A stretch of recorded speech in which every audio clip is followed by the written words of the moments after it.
Welcome to Nasdaq Trade Talks. I'm Jill Malandrino, Global Markets Reporter at Nasdaq. Joining us for the segment, we have Mark Marex, Director of Index Research and Development at Nasdaq Investment Intelligence, to discuss Nasdaq 100 historic performance in 2023. We'll also take a look at how wide the performance dispersion looks across all nearly 100 names. Mark, it's great to see you as always. Welcome back to Trade Talks. And the performance was outstanding for 2023. Thank you, Jill. Great to be back with you. And yeah, it really was a historic year. We noted, I think, after the first half of the year concluded that it was the best first half of performance for the Nasdaq 100 in its history, dating back to when the index was launched in 1985. And so, that was obviously driven by a lot of very favorable developments in the first half.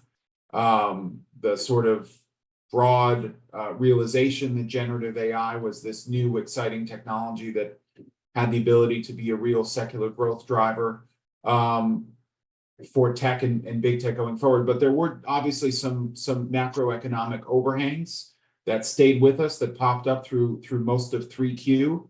And it didn't seem like we were necessarily going to end the year on a high note. And then, of course, we had that massive rally in November and December. And so, the final numbers on the index up almost 54% on a price return basis. Really the best year since 2009, even slightly better than 2009, which is pretty incredible coming after that horrible drawdown we had in 2008. You really have to go back to the late 90s to find a better year of performance for the Nasdaq 100. And so what we wanted to show here is, obviously there was a lot of talk about, well, it's all being driven by the Magnificent Seven. This is a very one-sided market. We wanted to plot out, at least over the past decade, what's been the total return of the index, that's in the purple. What's been the contribution by the top 10 biggest constituents in the index for that year, that's in the blue. And then what's the ratio between the two? That's the green line. So you can see this past year, 73% of the index's return came from those top 10 names. And really it's the top 8 that did most of the work here. That is pretty in line with what we saw in 2021 and 2020, which were other pretty good up years, where the headlines maybe weren't as skewed towards the outperformance of the Mag 7. So we were higher than this number. We were about 83%, I want to say, in early November before that massive rally got started. And the disparity looked more stark in terms of the concentration, but we definitely had a broadening of that performance in the last 2 months of the year or so. You can see that's still pretty high historically versus where we've been over the past decade.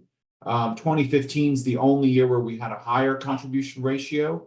But the returns overall that year were pretty muted, up only about 10%. So all in all, a very, very strong year historically with respect to the index, a strong year with respect to how much the biggest names contributed, but not a super crazy outlier in terms of the concentration after we got done with that nice rally in the last 2 months of the year. And Mark, if we take a look at the Nasdaq 100 equal weight, right? How did that perform relative to the Nasdaq 100? It appears historically that the Nasdaq 100 typically outperforms. How did it do this year? Yeah, so these things kind of go in some cycles. In the late 90s, you had dramatic outperformance by the NDX versus the equal weight. And then in sort of the early to mid 2000s, you had a clustering up of years where the equal weight version outperformed.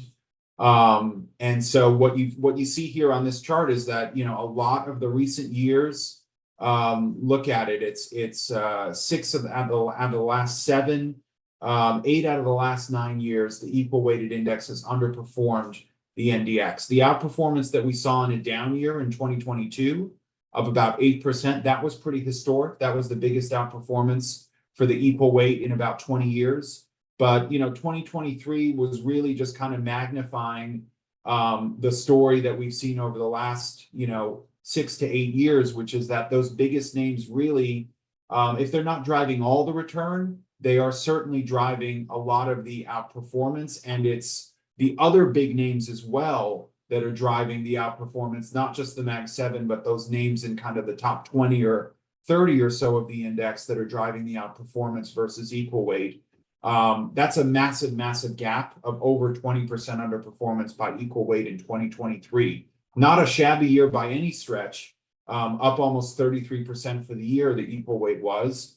But, you know, given this type of performance disparity, a lot of investors, a lot of market observers are kind of positioning for a catch-up year this year for the equal weight, and a continuation of that broadening rally in November and December where, you know, maybe the Mag 7, the top 10 or so names take a bit of a backseat, take a bit of a breather, and let some of the other names kind of catch up in terms of performance.